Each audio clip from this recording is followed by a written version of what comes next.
नमस्कार, UTCSR के Facebook page पर आप सभी का स्वागत है। साथियों, जैसा कि आप देख रहे हैं कि कई जगहों पे गन्ने में चोटी बेधक कीट का प्रकोप देखा जा रहा है, तो आज हम उसी पे चर्चा करेंगे। हम लोग खेत में यहाँ पे एक जगह ये देखिए, ये चोटी बेधक कीट का प्रकोप दिखाई भी पड़ रहा है, तो इस पर हम थोड़ी सी चर्चा करेंगे। आज हमारे साथ हैं डॉक्टर सुरेश प्रताप सिंह, जो कि पादप रोग वैज्ञानिक हैं, श्रीमती नीलम कुरेली जी हैं, जो कि कीट वैज्ञानिक हैं, हमारे साथ चीनी मिल रोजा के गन्ना प्रबंधक हैं रविंदर जी। तो आइए देखते हैं कि किस तरीके से हम इसका नियंत्रण करें। चोटी बेधक कीट के लक्षण क्या होते हैं पौधे पर और उसका नियंत्रण कैसे करेंगे। तो मैं डॉक्टर सुरेश से चाहूँगा कि इस पर हमारे किसान भाइयों को दिखाएं कि किस तरह के लक्षण दिखाई पड़ते हैं, शुरुआती लक्षण, और फिर उसका क्या कंट्रोल मेजर है। नमस्कार किसान भाई, जो कि अभी चर्चा बहुत ही अच्छा है और ये चर्चा इस समय किसान भाइयों के लिए बहुत ही उपयोगी सिद्ध होगा। वर्तमान परिवेश में इसमें तापमान 40 डिग्री सेंटीग्रेड इसमें आ रहा है और इस टेम्परेचर पे जो बेधक कीट हैं, चाहे वो अर्ली सूट बोरर हो या टॉप बोरर हो या जड़ बेधक, ये तीनों बेधक कीट बहुत ही सक्रिय हो गए हैं। जो कि चोटी बेधक की हम बात करें, क्योंकि पश्चिमी उत्तर प्रदेश में चोटी बेधक की बहुतायत मात्रा में हमें इस समय प्रकोप आने की सूचना मिल रही है। और इस चोटी बेधक को कैसे पहचानेंगे और कैसे इस पर नियंत्रण कर पाएंगे, हम लोग इसकी चर्चा करेंगे। सर्वप्रथम चोटी बेधक का प्रथम जो चक्र था, प्रथम पीढ़ी थी, वो समाप्त हो गया। अब ये द्वितीय पीढ़ी स्टार्ट हो रहा है। द्वितीय पीढ़ी मई के सेकेंड वीक से स्टार्ट हो जाएगा, उसके बाद तीसरी पीढ़ी स्टार्ट होगा, फिर चौथी पीढ़ी। अभी हम द्वितीय और दूसरा और तीसरे पीढ़ी के कंट्रोल की बात करेंगे। शुरुआती अवस्था में लक्षण कैसे आते हैं किसान भाई, इसको समझें। फिर इसके कौन कौन से कीटनाशक उपयुक्त हैं इसके नियंत्रण के लिए, उसकी चर्चा करेंगे। सबसे वर्तमान परिवेश में आप देखेंगे किसान भाई, पत्तियों के मध्य सिरा पे एक इस तरह की लाइन दिखाई देती है। अभी इसमें नहीं दिखाई दे रहा क्योंकि वो चरण खत्म हो गया है।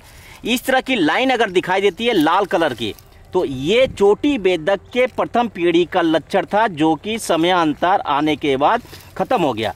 और ये लाइन तभी दिखाई देती है जब इसके मध्य सिरा के निचले हिस्से पे नारंगी रंग के रुई के आकार के इसके जो अंड समूह पाए जाते हैं, इसमें से अंडे होते हैं और इन अंडों में से लार्वा निकलने के बाद यहाँ पे बैठते हैं और ये लार्वा मध्य सिरा के अंदर बेध के अंदर चले जाते हैं और अंदर ही अंदर नीचे लाइन की तरफ से मूव करके और ये इसकी कोमल पत्ती के अंदर चले जाते हैं। उसके बाद क्या होता है, इसके अंदर की जो कोमल पत्ती होती है उसको छेद करते हैं, समानांतर छेद कर देते हैं। आप समानांतर छेद कर देते हैं और जब पत्ती ऊपर बाहर से निकलती है तो आपको दिखाई देगा कि इसमें से छर्रे जैसे गोल गोल छेद दिखाई देंगे और पौधे का ये मिर्चार पौधा बिल्कुल बन जाएगा। और ये टॉप बोरर का डेड हर्ड पौधा होता है। और इस कंडीशन में किसान भाई इसको पहचान के पुष्टि कर लें, क्योंकि बहुत सारे किसान भाई इसको पोका बोइंग भी समझ लेते हैं। बहुत सारे ऐसे किसान भाई यदि इसको अर्ली सूट बोरर समझते हैं, भूल करते हैं, तो अर्ली सूट बोरर ये नहीं है।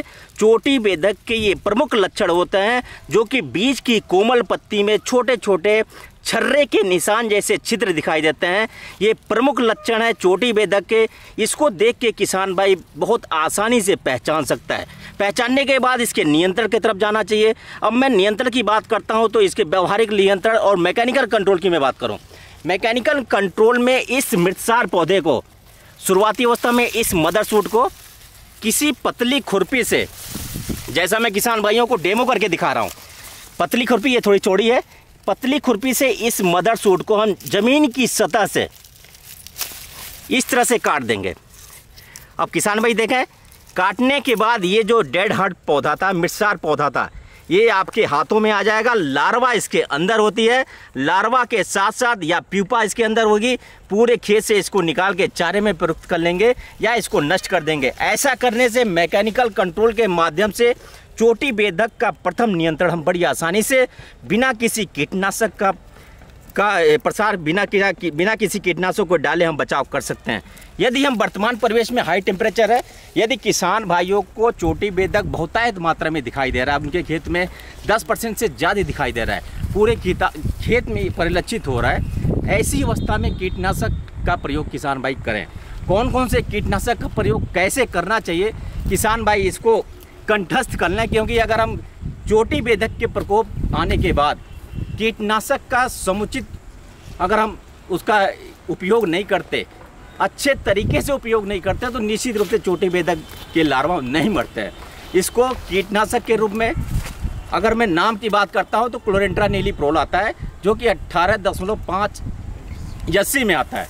और ये 18.5 कोलेंट्रा नीलिप्रोल जो कि पहले कोराजेन केवल बनाता था, लेकिन आज के डेट में लगभग सभी फर्में इस रसायन को बना रही हैं। इसमें जो भी किसान भाइयों को सस्ता और उच्च गुणवत्ता वाले रसायन कोलेंट्रा नीलिप्रोल वाले जो भी ट्रेड नेम के केमिकल हैं उसको क्रय करके और इसको डालने की तरफ अग्रसर होना चाहिए, क्योंकि यही समय है किसान भाइयों को और सही समय है। इस सही समय में और इसी समय कोलेंट्रा नीलिप्रोल का ड्रेंचिंग अगर हम कर देते हैं तो चोटी बेधक कीट से उसके लार्वा से निजात पा जाएंगे। अन्यथा क्या होगा, यदि सेकेंड ब्रूड का अगर प्रकोप तेज हो जाएगा, ज़्यादा हो जाएगा, निश्चित रूप से आगे आने वाली तीसरी पीढ़ी का प्रकोप बहुतायत मात्रा में दिखेगा। और तीसरी पीढ़ी का प्रकोप यदि ज़्यादा मात्रा में दिखाई देता है तो निश्चित रूप से किसान भाइयों को बहुतायत मात्रा में आर्थिक नुकसान होता है। और ये कोलेंट्रा नीलिप्रोल जिसे हम कोराजेन का भी ट्रेड नेम जानते हैं, पहले कोराजेन इसको ट्रेड नेम के नाम से बनाती थी। इसके बाद सिटीजन एक फर्म है, वो भी सिटीजन ट्रेड नेम से बना रही है। इसके अलावा सेंजी के नाम से भी बनाया जाता है, कवर के नाम से बनाया जाता है जो कि धानुका बनाती है, यूपीएल भी बनाती है। बहुत सारे ऐसे फर्म जो कि प्रतिष्ठित संस्थान है, उनसे आप इसको खरीद के जो भी सस्ता हो, आर्थिक रूप से किसान भाइयों को अगर कम रेट में मिलता है तो उसे क्रय करके इस कोलेंट्रा नीलिप्रोल को 150 मिलीलीटर प्रति हेक्टेयर की दर से हमें ड्रेंचिंग करना है। बहुत सारे ऐसे किसान भाई इसकी स्प्रेइंग कर रहे हैं। स्प्रेइंग किसी भी दशा में नहीं करना है। कोलेंट्रा नीलिप्रोल जिसे हम कोराजेन के नाम से जानते हैं, सिटीजन के नाम से जानते हैं, अन्य नामों से भी जाना जाता है, इसका 150 मिलीलीटर 400 लीटर पानी के साथ हम मिला लेंगे। और मिलाने के बाद जड़ों के पास, मैं बता दूं कहाँ पे, आपको डेमो के साथ बता दे रहा हूँ। ये जो हमारा पौधा है, यहाँ पे जड़ों के पास हमें नैपजक जो स्प्रेयर है उसके नोजल को लूज कर लेंगे और एक पतली धार गिराते हुए जाएंगे। और सूखे मिट्टी में भी आप कोराजेन का इस्तेमाल कर सकते हैं या सिटीजन का इस्तेमाल कर सकते हैं, यूँ कहें रसायन का नाम तो कोलेंट्रा नीलिप्रोल का इस्तेमाल कर सकते हैं। और उसे डालने के बाद, जड़ों के पास डालने के बाद 24 घंटे के अंदर आप पानी या सिंचाई उसमें कर दें। या दूसरा तरीका यह है कि सिंचाई के तुरंत बाद ही आप कोलेंट्रा नीलिप्रोल की ड्रेंचिंग कर सकते हैं। दवाओं के विकल्प की अगर मैं बात करता हूं, बहुत सारे ऐसे किसान भाई कोलेंट्रा नीलिप्रोल अगर उनके उपलब्ध नहीं हो पाता है तो इसके विकल्प के रूप में आप फिप्रोनिल 40%, इमिडा 40% के कॉम्बिनेशन में एक रसायन आता है। बहुत सारे ऐसे ट्रेड नेम के रूप में बनाया जा रहा है, पुलिस के नाम से भी बनाया जाता है, इफ्को के सीरासागी के नाम से भी ये आता है। तो इस रसायन को 500 ग्राम 1000 लीटर पानी में आप मिला लें और मिलाने के बाद वही प्रक्रिया अपनाएंगे जो कि अभी कोलेंट्रा नीलिप्रोल के साथ मैंने बताया। इसको पूरे खेत में जड़ों के पास ड्रेंचिंग कर देंगे और ड्रेंचिंग करने के बाद सिंचाई कर दें, या सिंचाई करने के बाद इस दवा का इस्तेमाल आप कर सकते हैं। अगर हम रवा की बात करते हैं, दवा की बात कर लें, फिर से अभी बात कर लेंगे। बहुत सारे ऐसे किसान भाई विशेष परिस्थितियों में तरल लिक्विड जो हमारा तरल रसायन है उसका उपयोग नहीं कर पाता है। बहुतायत मात्रा में यदि चोटी बेधक का प्रकोप दिखाई दे रहा है, अभी हम तरल कर लें, अगर बाद में डालना चाहता है तो फर्टेरा का भी इस्तेमाल कर सकता है। फर्टेरा 0.3G का इस्तेमाल कर ले, 22.5 kg प्रति हेक्टेयर की दर से वो पूरे खेत में डाल सकता है। इसके अलावा वटाको का भी इस्तेमाल कर सकता है। वटाको 1.5G का आता है जिसमें कि कोलेंट्रा नीलिप्रोल 0.5 है और थायोमेथॉक्सम उसमें 1% पाया जाता है। इन दोनों रसायनों के कॉम्बिनेशन का भी उपयोग कर सकता है। 10 किलोग्राम प्रति हेक्टेयर की दर से अपने खेतों में इसका बुरकाव कर सकता है। इससे भी चोटी बेधक के प्रकोप से बचा जा सकता है। साथ ही साथ अंकुर बेधक और जड़ बेधक के प्रकोप से बहुतायत मात्रा में किसान भाइयों के फसलों पे फायदे मिलते हैं। ये देखिए यहाँ पे सूढ़ी जो हम लोग अंदर देख रहे थे, अंदर इसकी सूढ़ी खाते हुए निकल गई है। हाँ, ये देखिए काप बोरर की सूढ़ी है। तितली बन के अभी उस चीज़ को जो पौधे के मिर्चार पौधे को मैंने निकाला था, डेड हर्ट जो निकाला था और काट के इसमें से ये सूढ़ी निकल के प्यूपा बनी होगी। ये प्रथम पीढ़ी का था। प्यूपा बनने के बाद उसमें तितली बन गई और तितली बनने के बाद पूरे खेत में निकल गई होगी। किसान भाइयों को तितली की पहचान मैं बता दूं, क्योंकि इस समय सेकेंड ब्रूड के द्वितीय पीढ़ी के तितली बहुतायत मात्रा में किसान भाइयों के फील्ड पे दिखाई दे रहा है। और किसान भाइयों पे ये तितली की जो रंग होती है, चाहे वो मेल हो या फीमेल, नर और मादा की मैं बात कर दूं, तो ये सिल्वर रंग की चमकती हुई बिल्कुल दिखाई देगी। खास तौर से सुबह की बेला में 8 बजे के पहले जब किसान भाई अपने खेतों में घूमता है या 6 बजे के बाद घूमता है तो सिल्वर रंग के चमकती हुई चांदी के रंग के ये मेल और फीमेल सलब दिखाई देते हैं, इसके एडल्ट दिखाई देते हैं, ऐसी अवस्था में उसको भी मारने का इंतजाम करना चाहिए। ऐसा नहीं कि हमें केवल सूंडी को मारें, सूंडी के साथ साथ किसान भाइयों को इंटीग्रेटेड अप्रोच अपनाना है। इंटीग्रेटेड अप्रोच के कहने का तात्पर्य हमारे किसान भाई व्यवहारिक भाषा में समझ लें।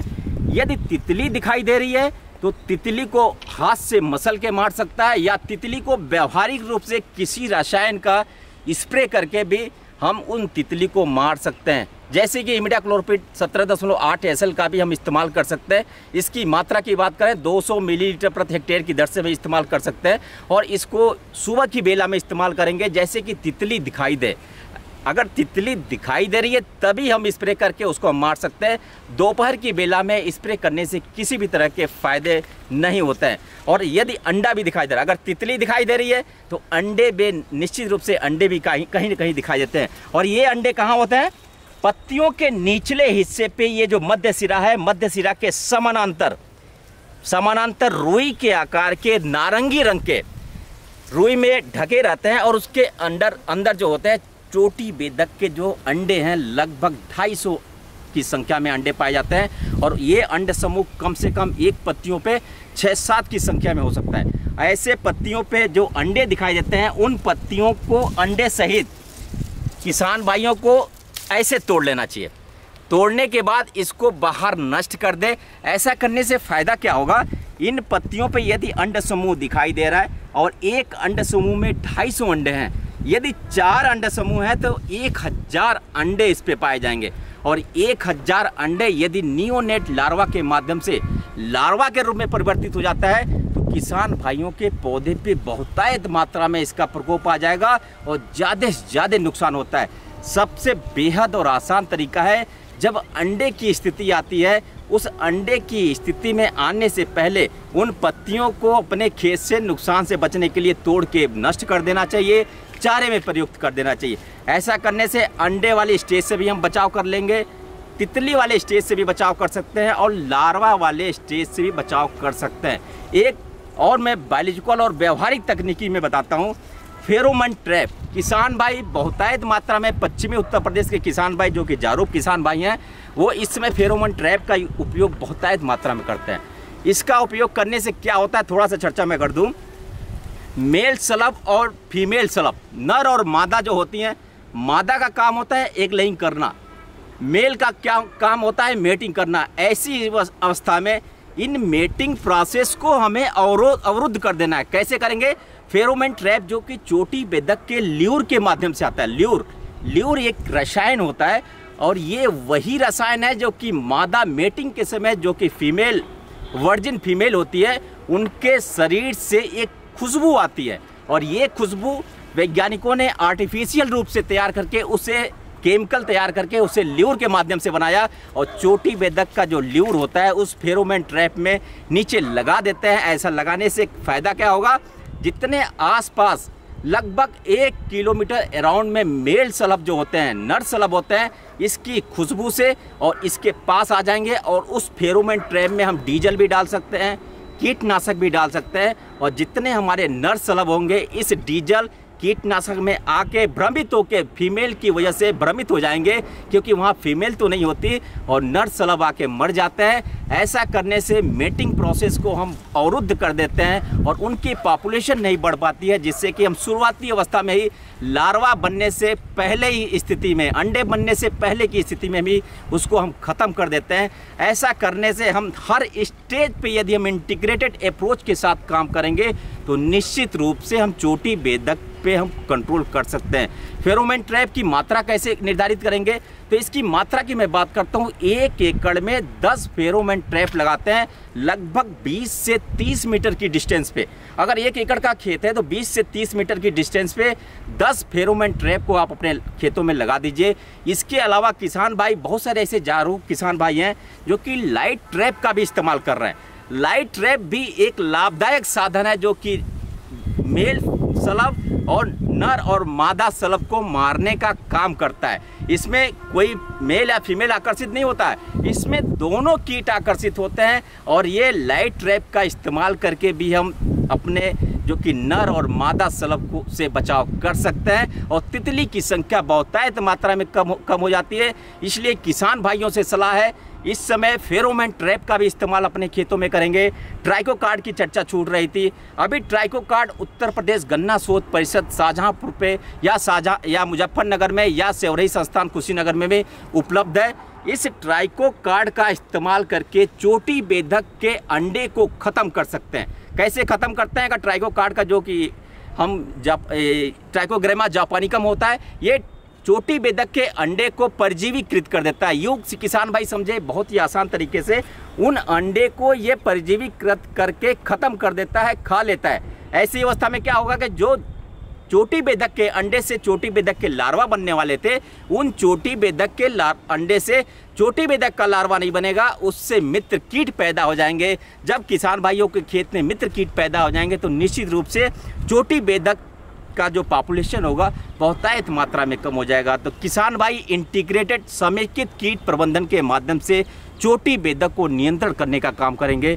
जैसे कि शुरुआत में मैंने रसायन की भी बात कर लिया, बायोलॉजिकल की भी बात कर लिया, इसके अलावा मैकेनिकल कंट्रोल की भी मैंने बात किया और व्यवहारिक कंट्रोल फेरोमोन ट्रैप की भी बात किया।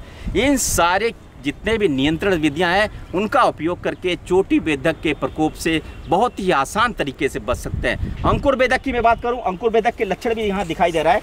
मैं कैमरामैन से कहूँगा कि अंकुर यहाँ बहुत ही अच्छा सिम्टम यहाँ पे है। अंकुर बेधक के लक्षण को किसान भाई पहचान लें।